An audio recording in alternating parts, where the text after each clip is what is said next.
तो नौटंकी है कि अगर होलसेल गड़बड़ जाला है तो तुम सारे निकल के क्यों नहीं आते, कहते क्यों नहीं हो कि भाई ये सारी की सारी चीजें हो रही है, बेईमानी हो, धड़ल्ले से प्रधानमंत्री बेईमानी करा रहे हैं, इलेक्शन कमीशन मिला हुआ है पूरी तरह से, आप कहते क्यों ना? ये सब है कि भाई हम गड़बड़ी करते रहेंगे, कुछ कहते रहो ताकि जो आंदोलन जो है इसके ईवीएम के खिलाफ हो ना पाए। अगर वाकई में गड़बड़ी है तो आप खुल के सामने आइए, कहिए, पार्टी छोड़िए कि पार्टी जो कर रही है, प्रधानमंत्री जो कर रहे हैं, ये बेईमानी कर रहे हैं और ये बेईमानी करके ही जीत के आए लोकसभा इलेक्शन भी और ये भी इलेक्शन जीतेंगे बेईमानी करके। आप ये नहीं कर रहे, बस ये सारी चर्चा कर रहे हैं, तो ये केवल नौटंकी है। आप इसे नौटंकी करार दे रहे हैं, लेकिन वो बगावत पे उतारू है। बहुत सारी चीजें ऐसी बंगाल के अंदर हो रही हैं, ईवीएम असम में भी, बंगाल में भी, तो आखिर आपको नहीं लगता कि ममता का बचना मुश्किल है जिस तरह से ईवीएम को गड़बड़ बताया जा रहा है? नहीं, मैंने तो पहले बता दिया, ममता जी के बचने ना बचने की बात नहीं है। अगर ईवीएम में गड़बड़ी होगी और बीजेपी ईवीएम में गड़बड़ी करेगी, क्योंकि इस बार पश्चिम बंगाल का चुनाव उसके लिए नाक की बात बनी हुई है। पश्चिम बंगाल के चुनाव में जीत के बाद जो मैसेज देना चाहती है बीजेपी, वो बड़ा स्पष्ट है। वही दुनिया को दिखाना चाहती है, पूरे देश को दिखाना चाहती है कि देखिए ये जो लोग बैठे हैं ना, आंदोलन कर रहे हैं दिल्ली के चारों तरफ बैठे हुए, ये चंद किसान हैं। ये हरियाणा पंजाब से कुछ है और कुछ थोड़े पश्चिम उत्तर प्रदेश के किसान हैं, बाकी आम जनता, आम किसान इनके साथ में नहीं है। अगर इनके साथ में सारे देश के किसान होते तो पश्चिम बंगाल में कैसे जीत जाते, और जीते क्यों ईवीएम से गड़बड़ी करके? तो एक संदेश देना चाहती है, इस आंदोलन को कमजोर करना चाहती है और ईवीएम को बचाना चाहती है, इसलिए सारी चीजें की जा रही हैं। अगर आप बगावत करते हैं, अगर आप विरोध करते हैं, तो विरोध आपका जमीन पर दिखना चाहिए, दिखता तो है नहीं कहीं। ये सारी चीजें हैं, तो आप खुल के करें, नहीं तो बैठे घरों में भी जो बार बार किया जा रहा है इसका कोई मतलब नहीं है। और ये पक्की है कि ईवीएम में गड़बड़ी अगर नहीं हो तो बीजेपी इस देश में कॉर्पोरेशन का चुनाव भी नहीं जीत सकती। एमएलए और एमपी की तो बात ही छोड़ दिया, कॉर्पोरेशन के चुनाव नहीं जीत सकती। मेरी बात का अगर सच्चाई आपको जाननी है तो उत्तर प्रदेश में 2017 में जो नगर निगम वगैरह जिला पंचायत वगैरह के जो चुनाव हुए थे, आप उसके रिजल्ट देख लो। जहां नगर निगमों में 14 नगर निगम थे, ईवीएम इस्तेमाल करी, वहां 14 में से 12 बीजेपी जीत गई और बाकी नगर पालिका जो थी वहां धूल चाट रही थी बीजेपी। कितनी बुरी हालत हुई इसकी, क्योंकि बाकी जब में बैलेट पेपर से हुआ, तो बैलेट पेपर से चुनाव हो जाएगा, बीजेपी का सुपड़ा साफ हो जाएगा। अच्छा, मैं एक चीज हमेशा से देखते रहा हूं कि प्रधानमंत्री पूरे लॉकडाउन के दौरान ये कहते थे कि अफवाहों से बचिए, अफवाह मत फैलाइए, लेकिन जब पश्चिम बंगाल में वो जाते हैं तो ममता बनर्जी के खिलाफ एक अफवाह फैलाते हैं जिसका ना तो कोई आधार है और ना ही कोई उसका जो है पुख्ता सबूत है। कहते हैं कि ममता बनर्जी किसी और सीट से चुनाव लड़ेंगे। क्या वो सीधा सीधा अफवाह को हवा देते हैं प्रधानमंत्री पद पर बैठे हुए? प्रधानमंत्री का काम ही झूठ बोलना है। देश के वर्तमान प्रधानमंत्री नरेंद्र मोदी झूठ के अलावा कुछ नहीं बोलते हैं, फेंकने के अलावा कुछ नहीं है उनके पास में, लोगों को गुमराह करने के अलावा कुछ और काम नहीं करते हैं वो। तो उनकी बात और कुत्ते के लात दोनों एक जैसी है, उनकी बात पे विश्वास करने की जरूरत नहीं है। वो हमेशा यही काम करते हैं। सच बोलने में उनको डर लगता है, सच काम करने में उनको डर लगता है।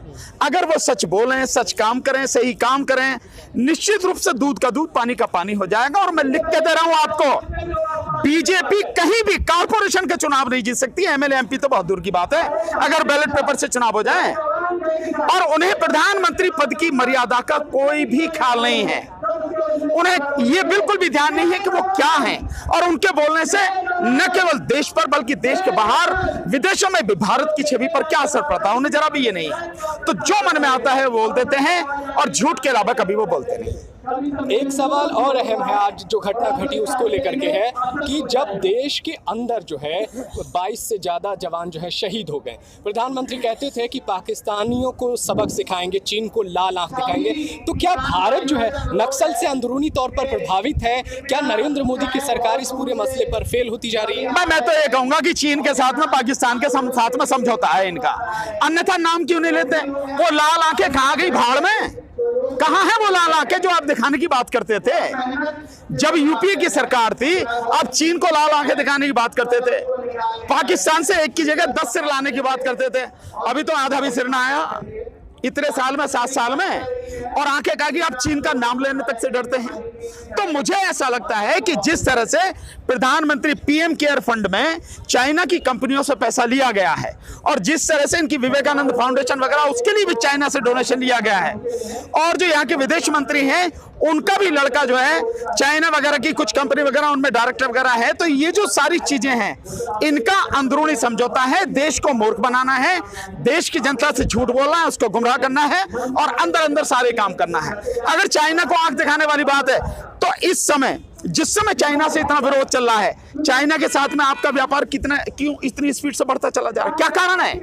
व्यापार तो सरकार के हाथ में है, आप बंद कीजिए, आप नहीं कर रहे, व्यापार बढ़ रहा है, आपको डोनेशन मिल रहा है, सारी चीजें बड़े मजे से चल रही है, तो फिर नौटंकी किस बात की कर रहे हो? आज जो नक्सली हमला हुआ है उसमें जवान शहीद हुए हैं, तो क्या सरकार कहती थी कि नोटबंदी करने के बाद हम जो है नक्सलियों की कमर तोड़ देंगे, क्या वहां भी ये फेल होती है? भाई मुझे तो बहुत सीधा सा लगता है कि ये जो भी हमले वगैरह कुछ हो रहे हैं इनमें कहीं ना कहीं इन्हीं की मिली भगत है, ये जो सब कुछ हो रहा है। अन्यथा तो सरकार चाहे तो क्या नहीं कर सकती। नक्सली कोई क्यों बना है? कभी किसी ने सोचा है कि नक्सली जो होता है, जो अपनी जान हथेली पर लेके चलता है, क्यों हथियार लेके चलता है, आखिर उस स्थिति तक क्यों पहुंचा? उसकी जड़ के अंदर क्यों नहीं जाते, उसकी जड़ को खत्म करने की कोशिश नहीं करते? क्या ऐसे कारण है कि एक व्यक्ति जो है हथियार उठाने पर आमादा हो जाता है? क्या कारण है? उसे जानने की कोशिश की? कभी नहीं जानने की कोशिश की, किसी सरकार ने नहीं की, और ये समस्या बढ़ती चली जा रही है। आप इस समस्या का समाधान क्यों नहीं निकालते? अगर नहीं निकालते तो बहुत सीधा माना जाएगा कि आप जवान शहीद हो रहे हैं, उनके ऊपर आप राजनीति करेंगे और राजनीति करके जो इस देश में सत्ता अपने हाथ में ले रहेंगे। ये कहानी सारी सब इस कहानी से तो खैर जो भी हो जांच में पता चलेगा, लेकिन बात यह है कि जो 5 राज्यों में चुनाव हो रहे हैं और 5 राज्यों के चुनाव में सीधे सीधे किसान जो है वो मुझे लगता है इंटरफेयर कर रहा है। अगर बीजेपी जीतती है तो क्या आपको लगता है कि किसान आंदोलन इसके साथ ही खत्म हो जाएगा? नहीं, किसान आंदोलन किसी के साथ भी खत्म नहीं होगा। किसान आंदोलन उस दिन बंद होगा, ये यहां से लोग उस दिन जाएंगे जिस दिन ये तीनों काले कानून वापस हो जाएंगे। अगर प्रधानमंत्री या बीजेपी या कोई इस गलतफहमी में है कि चुनाव का परिणाम अगर बीजेपी अपने हक में कर लेती है तो किसान आंदोलन खत्म हो जाएगा, किसी हालत में खत्म नहीं होगा। इस गलतफहमी में रहना नहीं चाहिए। किसान बहुत अच्छी तरह से समझ चुका है उसकी लड़ाई क्या है, उसे ये लड़ाई कैसे लड़नी है और उसे ये लड़ाई कैसे जीतनी है। तो इन सब चीजों से कोई फर्क किसान आंदोलन पर नहीं पड़ेगा।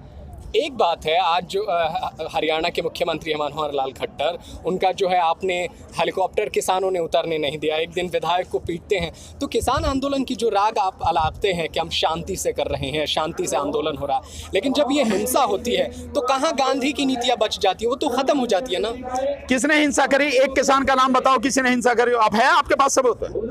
ये सब बीजेपी के लोग हैं जो ये सारी नौटंकी कर करा के किसान आंदोलन को बदनाम करना चाहते हैं। अब तक 125 दिन से भी ज्यादा हो गए, किसानों की तरफ से एक भी जगह हिंसा नहीं की गई है।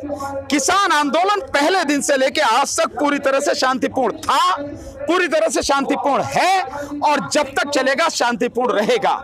ये इस आंदोलन को बदनाम करने की बीजेपी की साजिश है, जैसे आपने 26 जनवरी को देखी। यानी एक मुख्यमंत्री पर अगर एक सरकारी कार्यक्रम में उतरने नहीं दिया जाता तो बीजेपी के ही लोग करेंगे ये? हाँ, निश्चित रूप से करेंगे। क्या बात है? क्या सैनिक नहीं मरवाए? जो 44 सैनिक शहीद हुए पुलवामा में, किसने करवाया? वो आप बताओ ना मुझे।